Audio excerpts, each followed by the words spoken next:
I think Sinister is one of the best horror movies of all time, especially of the 2010s. I think it's absolutely one of the best. It's dark, bleak, effective, has a great lead. I actually just realized I'm kind of dressed like Ethan Hawke is in the movie. But it's just a damn good horror movie. It really knows how to build up effective scares and ultimately pay them off in a very shocking and kind of bummer of a way, but definitely in a way that's satisfying and ultimately pays off the movie and just leaves you completely haunted and thinking about it, which is very rare. It finds the right balance between just leaving you off on a note that's pretty horrifying, but not just kind of bumming you out and making you sad like the way The Mist does. But today we're talking about why you probably will never see Sinister 3. On October 12th, 2012, Sinister 1 came out and did extremely well. It had a budget of $3 million, which is pretty standard for a Blumhouse horror movie, just a smaller budget overall, which makes it very easy to make a return on investment. Basically, as long as you make, even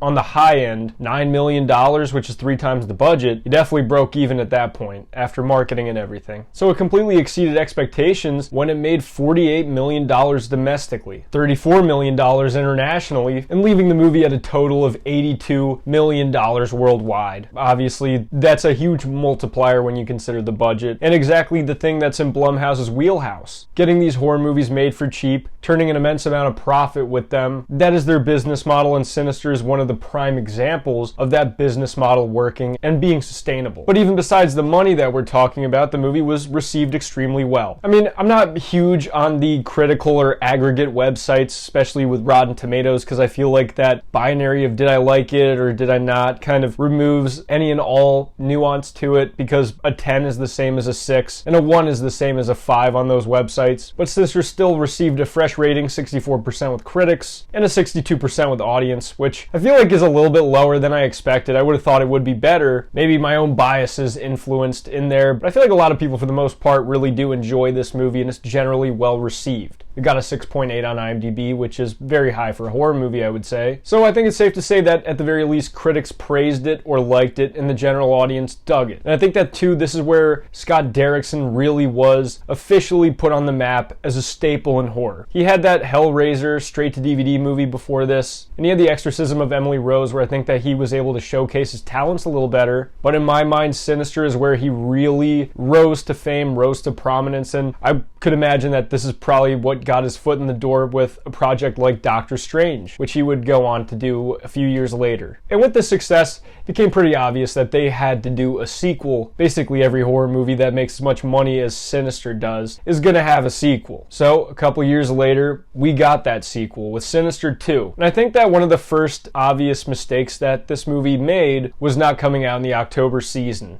It was released on August 21st, 2015, so it's in the summer season, which, not to say that summer releases for horror movies don't work, but compared to that October 12th, 2012 release date, I think that this puts it at a bit of a disadvantage comparatively. People just aren't in the spooky season mood yet. They're kind of downwinding on the summer, but still, it's not fully that time yet. So maybe it could have benefited more from an October release. But that brings me to my main problem, and it's just that Sinister 2 isn't all that good, in my opinion, and a lot of other people's opinion. This time you had a severe disadvantage where you don't have most of the creative team coming back. Scott Derrickson didn't come back to direct, and Ethan Hawke didn't come back to star. And although I like James Ransom, I just think it's kind of hard to put him on a pedestal in a way where Ethan Hawke is. It's just not a pair of shoes that are easily filled, and I don't think that James Ransom really has that leading man energy the same way that Ethan Hawke does. But because he's a returning character from the first movie, he kind of got that push to main character status along with this woman and her sons. But overall, this movie just had a lot of the weaknesses that many other horror sequels do. And I'd say that my biggest problem with it is that it feels like a very bland sequel, a very bland movie. It's not particularly scary. It doesn't have any of the effectiveness the first one does. It has some overexposure and CGI issues. It doesn't really have any new ideas, I would say, and it just, overall, the worst part about it is that it's not very memorable. And I think that that's an extension of how sort of boring this movie is. And it didn't do nearly as well as the first movie did, despite having a larger budget. It had a budget of $10 million,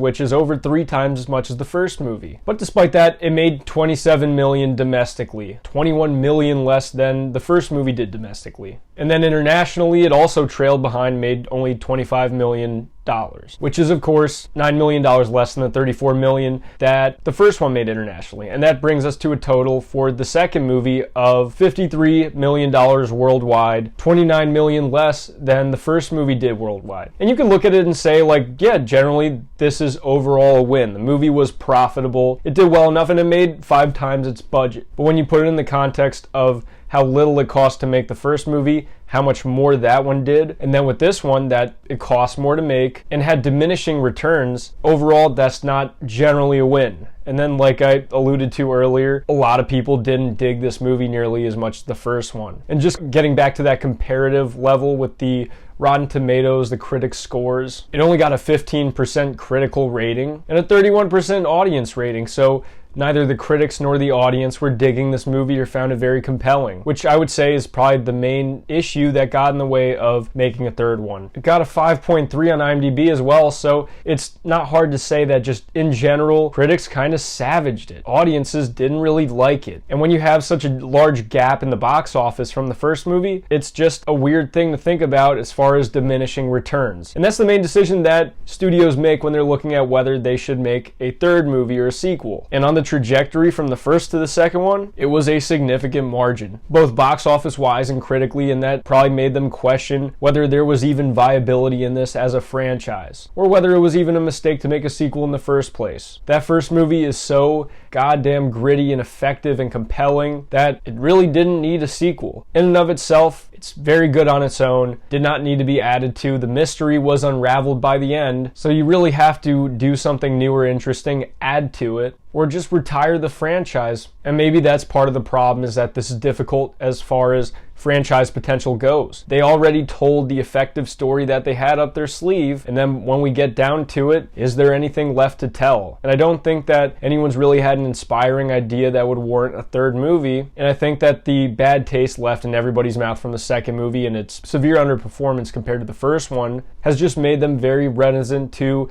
do a follow-up. Not the same as a Black Phone 2, where we did have Scott Derrickson come back, we had all the cast come back from the first movie, and it did comparatively much better than Sinister 2. People, although a little bit mixed on Black Phone 2, I think generally liked it. That you can't say the same thing with Sinister 2. I don't think that it has a lot of fans. And I think that if they were to wheel out a third movie very quickly, it probably would have done even worse than the second one, even if it was a little bit better. But as far as this goes, it's been 10 years. Maybe there is potential for them to have a comeback. People that had that first movie growing up, they're adults now. I'm an adult now. I remember when I was 12 and it came out. I thought it was awesome. But now it's been 10 years, and this franchise really has been dead and kind of in a coma for the last 10 years. And it makes me think that, hey, maybe one day we could potentially get one, but I kind of highly doubt it at the same time. I could see this just being a lesson in why some horror movies should have just stayed at number one and never had a sequel. I don't think that Sinister 2 really justifies its existence, and I think the awkward cutoff, because you could tell they wanted some franchise potential, they wanted Bagul to maybe become a horror icon, and that just didn't work out. And I think that Sinister 2's underperformance had a lot to do with that, and I think that his franchise potential also had a portion to do with that. And this is why I don't really think we're going to see a Sinister 3. Let me know what you guys think in the comments section. I'd love to hear. I'm GM Light. Have a good one.